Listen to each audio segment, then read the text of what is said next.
appreciate your time. Okay. So first of all, you're very inspiring and you've done so much at Thank only you. 17. Yes. Like, how did you do it? Where did it start? We started 2 years ago. Mm-hmm. Me and Zingisha just decided that it was time. Like, we had been talking about not having spaces to have conversations about just problems that we're going through on a day-to-day basis, from identity to culture to language.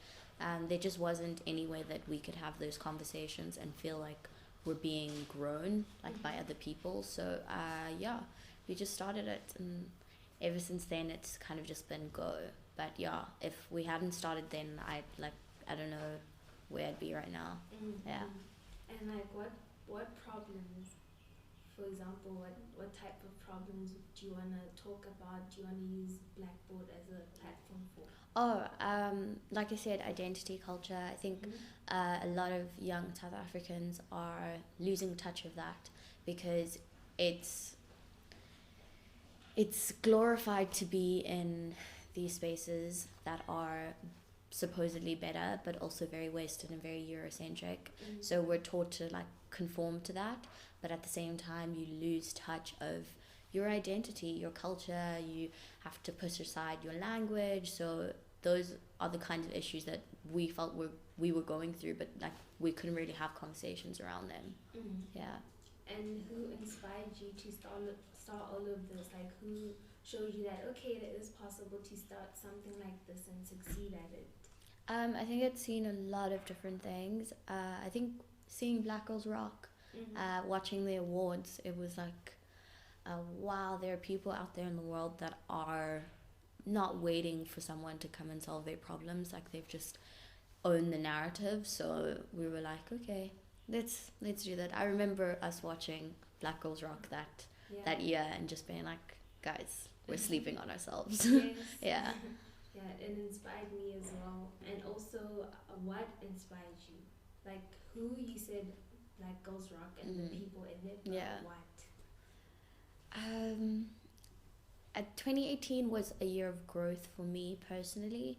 I think I went through a lot of challenges in terms of friends and relationships and that kind of stuff, but I think I had to be on my own for a little bit.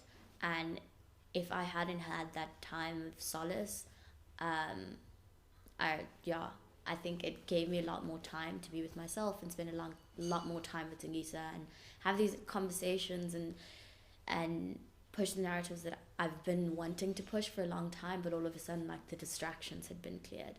So it was just time, and it was the opportunity presented itself, and we're like, let's run with it. So yeah. Okay. Yeah. And speaking of friends, do you think it's important to surround yourself with specific people? And how do you choose the type of people you surround yourself with? Yeah, it's very important. I think it's important to have people around you that not necessarily are into the exact same things or pushing the exact same narrative, but like they also need to be driven in some sort of aspect the way that you are. You know what I mean? Like people who are gonna iron sharpens iron. You know what I mean? Like you kind of need to be made out of the same kind of metal to push each other and to grow from one another. And I think I started being a lot more intentional with my relationships and being around people who I felt were growing me in one way or another, because otherwise you can get caught up in a whole bunch of other things and really be taken away. Especially teenagers and high schoolers, there's a huge issue of like peer pressure and just social pressures in general, especially with social media. Like there's a lot. So you need to be around the right people, I think. Well, I think it was really important. Okay, tell me a bit about your childhood. Okay. I grew up, so my mom's American. Well, not American, but she was born here, but she spent 21 years of her life in America. So there's a large influence of American culture in my house. My dad, Xhosa, I mention them now because they like were my childhood. For most of it I was an only child, and then my siblings came along, and I'm a big family of four. I always went to school in private schools, predominantly white environments, so it was interesting. I think when I was younger, it didn't really matter. Like, you know, it is what it is. I think then I started to grow up, and in the years of primary school into high school, it started, like, the differences started to show themselves. Just differences in culture. You go to people's houses, and like things are just a little bit different here. You feel a little bit different. Their parents treat you a little bit different to her other friends. You know what I mean? Like, yeah, I think I just started to be a lot more aware of that, especially when boys came into the picture. Now they only want to go for like certain kind of girl or a certain skin tone of a girl, but like why? Where are those questions coming from? So yeah, that was my childhood, and just kind of dissecting that. Like I said, I was an only child for a long time, so I spent a lot of time with my mom and my aunt. So I was around like older minds for a long time, and I think that actually like pushed me to like think a little bit. I wouldn't say ahead, but like I I'm not thinking the same way. I think I like to think of myself as an old soul. Let me just say that. Okay. Yeah. Okay. And what 3 key things have you learned from your mother, like that you'll take on and even pass on to your children? Yeah. Humility.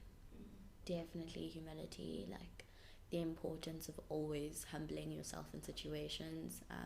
We've seen arrogance go wrong. So yeah, humility, confidence. She's always pushed me to be like really weird and different, and every time like I just wanted to do normal hairstyles, my mom was like, no, that's so boring, no child of mine, like literally. And it pushed me to be really confident in who I am and just walk into a space and not feel threatened by anyone or anything. So definitely confidence, humility, and love of God. Yeah. Okay. And where do you see yourself in 10 years? 10 years. Wow. I see myself as a director and writer of more than one play. I'd like 3 plays by then, produce and direct 3 plays by then. Blackboard Africa to have become a global entity. So I would like us to have and be hosting activations and having our conferences and seminars in different countries and around the continent. Definitely just have a larger footprint on Africa. We really want to open art centers, because we know that like creative spaces and artistic spaces are not really promoted in many African homes, just because it's a culture thing, or just not really understanding the space. But yeah, it's not really promoted, and we really want to have that space where creatives and artistic minds are being harbored and being nourished. So that, and yeah, across the diaspora as well. So not just on the continent, but also creating those spaces for the Africans in say UK or in America or anywhere. So yeah. Yeah. And in your plays, what do you hope to portray? The Africa that was, the Africa that is. I've actually written a play. It was about erasure of minds. I think that was for me a depiction of the Africa that is now.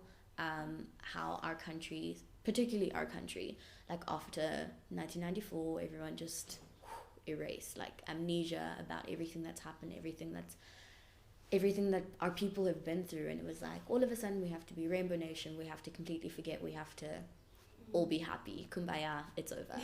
And I think that's really not the case. So that was what the play was about. It was like set in a dystopia where everyone's memory of the past and history had been erased, but you have to come willingly forward to erase it. And then there's the 3 people that say absolutely not, like they're not going to give up their knowledge of the past, so they're imprisoned. And yeah, the whole story progresses like that. But yeah, I want to depict Africa in every and any light.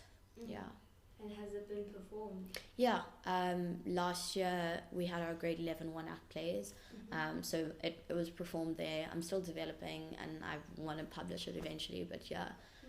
And also you talked about how everyone is like, we should just forget about it and just move on like nothing happened. But how do you find a balance between that and people being so hung up on it and having this victim mentality? Yeah. I think one thing we cannot do as a nation is ignore it. And I think that's the approach that a lot of people are taking on, like this history blindness, and that's extremely dangerous, because you have to understand that economic challenges, social challenges, just intellectual and like education, like all of those things are challenges that have been burdens from the past. So if you completely like don't acknowledge that past, then you're really going to be, it's going to be problematic to try and understand the climate that we're in right now. But at the same time, I think you also need to think about where we are, how far we have come, and what has been put in place to try and like aid those issues. You know what I mean? There have been systems in place like BEE and whatever, but yeah, there's still a long way to go. Like that doesn't just go away, and you know, it's a tricky balance. I think you have to figure out the journey as you walk, but you just have to be mindful and never assume that you know everything or anything of another person's experience. Like always be willing to learn and to recognize that you don't know something, you know. Yeah. Okay, we talked about surrounding yourself with people of the same, well, iron sharpens iron. Yeah. So like, how has it been surrounding yourself with people like Nzam Mbata, Terry Pito? What have you learned from them? It's been incredible. It really has. It's grown me in more ways than one. I think they've taught me so much about people. I think I'm learning to work with people. Before, like when you're younger, you don't really have to like work with people, obviously like group projects and whatever, but for the most part you're engaging with people because you like them, you want to know what they like, you want to, you know, like it's not really for, I can't explain it, but like for working with people, like in a professional environment, it's a whole different ball game. Like it's literally every man for himself to an extent, you know. So a lot of people, navigating those relationships are different. So I think having them to guide me through that process has been incredible, because they've been through it. And like I said, the opening doors, they've been able to open those doors to me and get me into the room with whoever and whoever and whoever, so that the conversation starts, so that it's not just us millennials and Generation Zs talking about the issues. Like we need to also take it up, because at the moment we're not in those positions to create that change. So let's appeal to the people who are, you know. Building one another. They've really built me, and that's one thing that I want to start doing from now in whatever capacity that I can. So yeah. Okay. And it's very important to have mentors as well. Yeah. Because you can learn from them. I think it's important to recognize that like a mentor doesn't have to be someone that you like text every month or every week or whatever. Like you can be mentored by someone by just watching them, you know, and I'm just closely observing. Like you don't actually have to be on a personal, like there's a lot of things that you can learn from people. I think mentors have been my greatest, like, I don't know, enabler, not just from the relationships that I've actually had in touch, but from the people that I've seen, like watch, like Issa Rae, for example, her writing, her producing, her zest to just go and to embrace her awkwardness, like, you know what I mean? Like just, there's so many people like that. I've never met her, I've never spoken to her, hopefully one day I will, but like for now I've been mentored by her by just watching her. So yeah, mentorship is powerful. And what do you think is important that every young woman of color should know?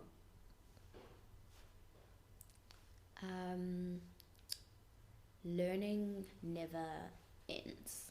I think people think that like you go to school, you go to varsity, whatever, like you can, obviously you know that you don't just learn in the school environment, but they think to an extent I've learned all that I need to learn for whatever I need to do. So I think that's a really problematic mentality. Like, always be willing and ready to learn from any situation, from any obstacle that is thrown at you. Like, every opportunity in life is an opportunity to learn. Like, just going anywhere, doing anything. So I think recognizing that is important. Learning is important. Yeah. And one thing I think that's important for them to know is that, like, I feel like in some African cultures, young women are like overlooked, like they don't take them seriously. Yeah. So I think it's important for them to know that they're very powerful and like intelligent. They're able to do almost anything. Recognize their worth. Completely. So I think they should recognize that and use it in their life to pursue whatever they want. They shouldn't give up. Completely. Yeah. Okay. Thank you so much for your time. Awesome. Is there anything you want to say to end off, or anything you want to ask me? No, not really. Yeah. Okay. Thanks. Thank you so much.